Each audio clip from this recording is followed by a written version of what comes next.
ஒரு நாளைக்கு 1 மணி நேரமாவது சும்மா இருங்கள்.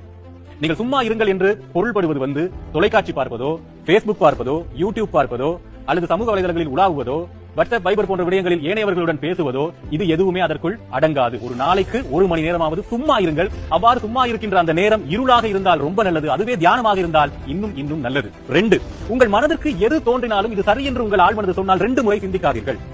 உடனடியாக அதை செய்து விடுங்கள். விளைவுகளை பிறகு பார்க்கலாம். உங்கள் ஆழ்மனதுக்கு அது சரியாகப்பட வேண்டும். 3, எந்த ஒரு விடயத்தையும் 3வது கண் கொண்டு பாருங்கள். உங்களுக்கு காட்டப்படுவது உங்களுக்கு புரிவது அல்ல. அதை பகுத்து தொகுத்து உங்களுடைய ஆழ்மனதை பயன்படுத்தி 3வது கண் கொண்டு பகுத்தறிந்து கொள்ளுங்கள். 4 பேர் என்ன நினைப்பார்கள் என்று நினைப்பதை முதலில் மாற்றுங்கள். அவர்களுக்காக வாழ்வதை முதலில் நிறுத்துங்கள். காரணம், இந்த 4 பேர் என்பவர்கள் காலத்துக்கு காலம் மாறிக்கொண்டே இருப்பார்கள். 6 வயதிலே, சிறு வயதிலே நாங்கள் விளையாடும் போது 4 பேர் என்ன நினைப்பார்கள் என்று ஒரு விளையாட்டை செய்யாமல் போகிறோம் அல்லவா? அந்த 4 பேர் அடுத்த 10 வயதில் இருக்க மாட்டார்கள்.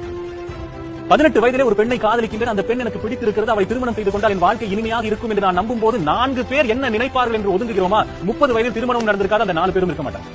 ஆகவே 4வது 4 பேர் என்ன நினைப்பார்கள் என்பதை நினைத்து வாழ்வதை முதலில் தவிருங்கள். 5, பஞ்சபூதங்களால் இந்த உலகம் ஆக்கப்பட்டிருக்கிறது. இந்த பஞ்சபூதங்களும் நிலம், நீர், காற்று, ஆகாயம், தீ என்ற இந்த 5 பூதங்களும் மனித உடலான எங்களுக்குள்ளும் இருக்கிறது என்பதை புரிந்து கொள்ளுங்கள். உங்கள் குழந்தைகளுக்கு புரிய வையுங்கள். சரியா?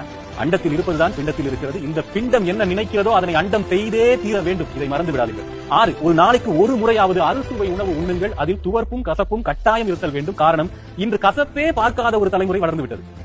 வாழ்க்கையை உண்மையாக நேசிக்க வேண்டும் என்றால் ஒரு நாளைக்கு 1 வேளையாவது அறுசுவை உணவை உண்ணுங்கள். 7 ஜென்மங்கள் வாழ்வதாக எனக்கு தெரியவில்லை. 7 ஜென்மங்களுக்கும் சேர்த்து இன்றே வாழ்ந்து விடுங்கள். 7 ஜென்மங்களுக்கும் சேர்த்து இப்போதே இன்றைய இந்த நிமிடமே வாழ்ந்து விடுங்கள்.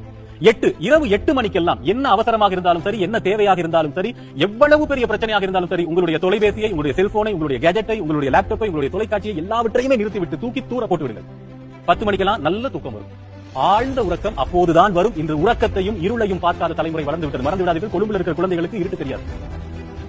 இது உலகம் சந்திக்கிற விஷயம். 8 மணிக்கெல்லாம் எல்லாத்தையும் தூக்கி தூர போட்டுருங்க. 9, எந்த விதமான தொழில்நுட்ப அறிவுகளும் இல்லாத ஒரு காலத்திலே, சேட்டலைட்டுகளோ பெரிய பெரிய விஞ்ஞான வளர்ச்சியோ இல்லாத ஒரு காலத்திலே தமிழன் நவகிரகத்தை எப்படி கண்டுபிடித்தான் என்று தேடுங்கள். எப்பேற்பட்ட குடியில் நாங்கள் பிறந்திருப்போம் என்பது புரியும். அதனூடாக வாழ்க்கை முடியும். 10, உலகத்தின் கடிகாரங்கள், விற்கப்படாத கடிகாரங்கள், நீங்க இன்டர்நெட்ல போய் கிளாக் என்று சர்ச் பண்ணாலும் எல்லாமே 10 என்று இருக்கிறதே ஏன்?